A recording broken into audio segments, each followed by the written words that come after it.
Sa paanan ng bundok makiling, kung saan ang mga ulap ay tila humahalik sa mga taluktok ng puno, matatagpuan ang maliit na payapang baryo silang. Ngunit sa likod ng kagandahan ng kalikasan, may isang lalaking nabubuhay sa anino ng kanyang sariling kapansanan. Siya ay si Intoy.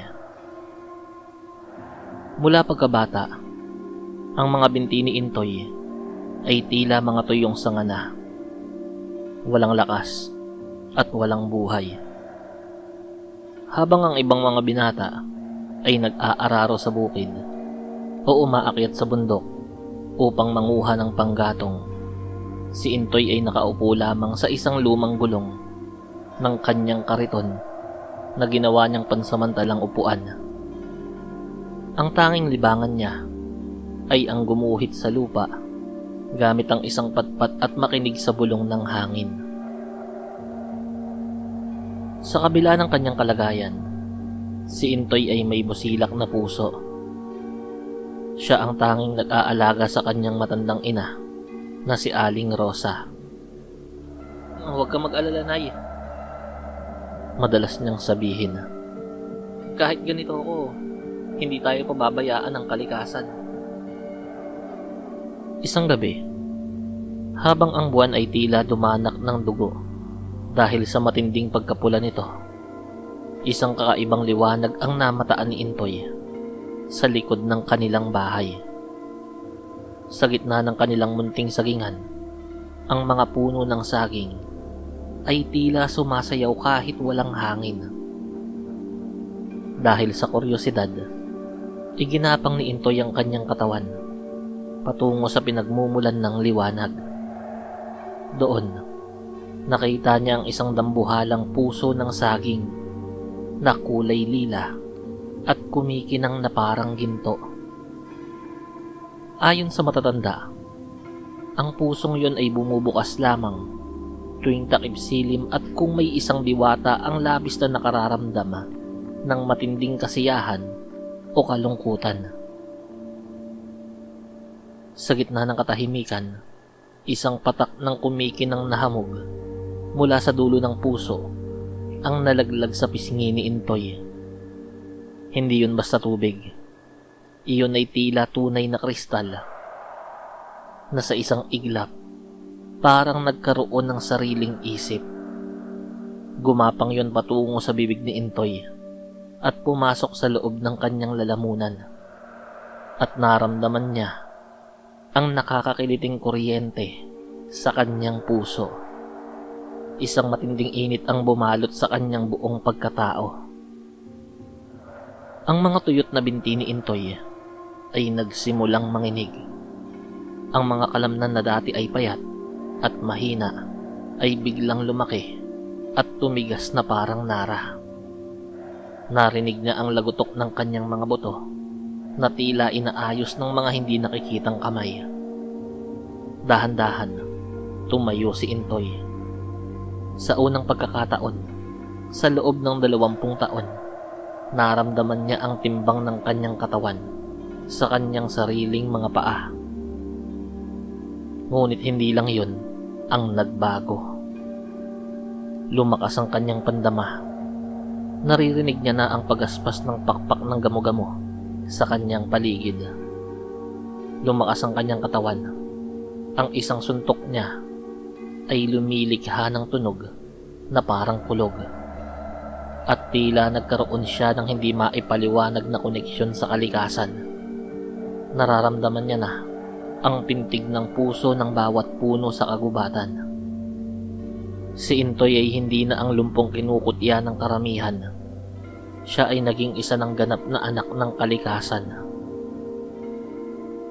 Habang nagaganap ang himala sa katauhan ni Intoy, isang madilim na puwersa ang pumasok sa baryo Silangan. Ang pamilya Sandoval. Isang pamilyang mayaman na bagong lipat sa isang lumang mansyon sa tuktok ng Burol.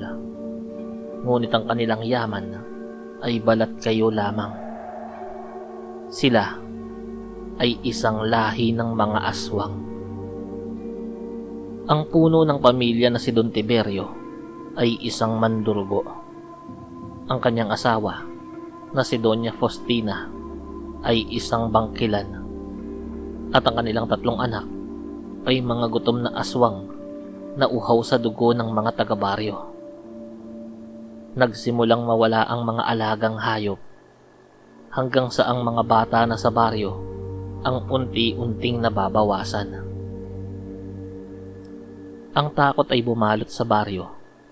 Ang bawat pinto ay mayroon ng krus na bawang, ngunit alam ni Intoy na hindi sapat ang mga yon laban sa pamilya Sandoval. Isang gabi, nilusob ng mga Sandoval ang baryo ng Hayagan. Ang langit ay binalot ng itim na usok. Si Don Tiberio ay nagbagong anyo. Ang kanyang katawan ay humaba. Tumubo ang mga matatalas na kuko. At ang kanyang muka ay naging parang sa aso. "Ilabas nyo ang mga anak nyo!"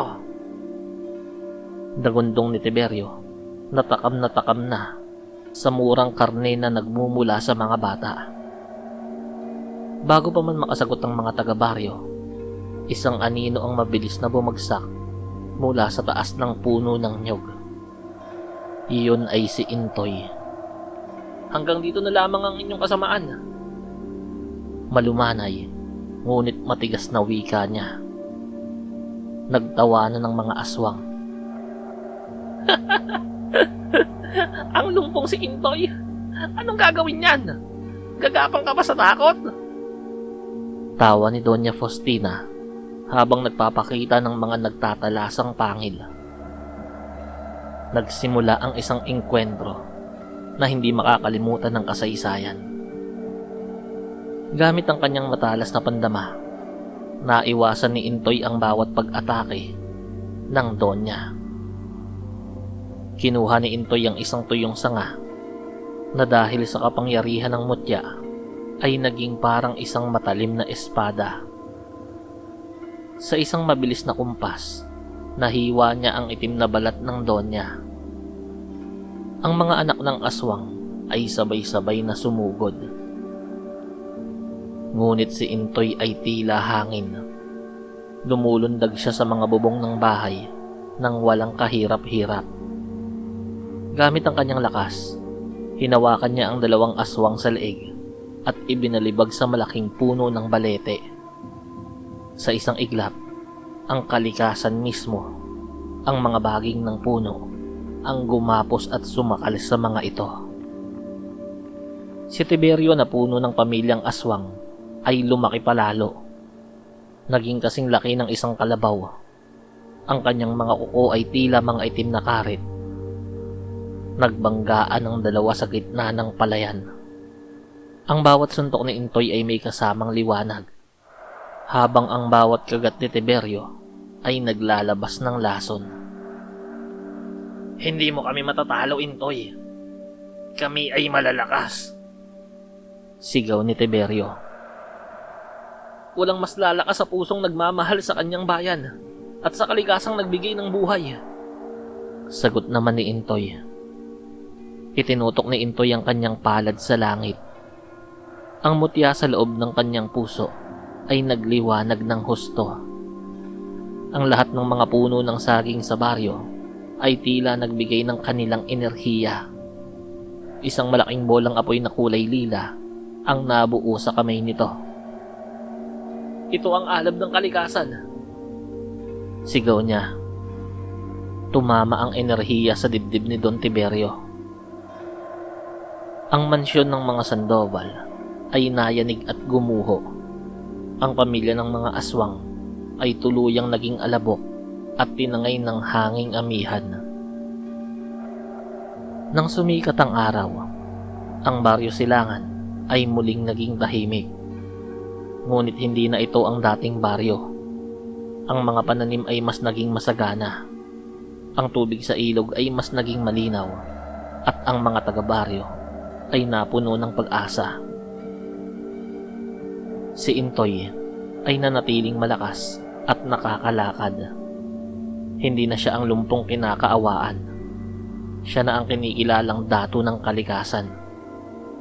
Ngunit sa kabila ng kanyang kapangyarihan, Manatili siyang mapagkumbaba. Bumalik siya sa kanyang munting dampa, inalagaan ng kanyang ina, at patuloy na nagbantay sa katahimikan ng kanilang bayan. Sinasabing hanggang ngayon, kapag ang buwan ay tila pula at may nararamdaman kang kakaibang panganib sa dilim, pakinggan mo ang bulong ng mga puno ng saging. Dahil nandoon pa rin si Intoy, ang lalaking nagtatangan ng mutya ng puso ng saging, handang ipagtanggol ang mga naaapi. Ang tunay na lakas ay hindi lamang nanggagaling sa pisikal na anyo, kundi sa katatagan ng loob at sa pagmamahal sa lupang sinilangan. Ang kalikasan ay may paraan upang gantimpalaan ng mga may mabubuting kalooban at parusahan ng mga mapanira.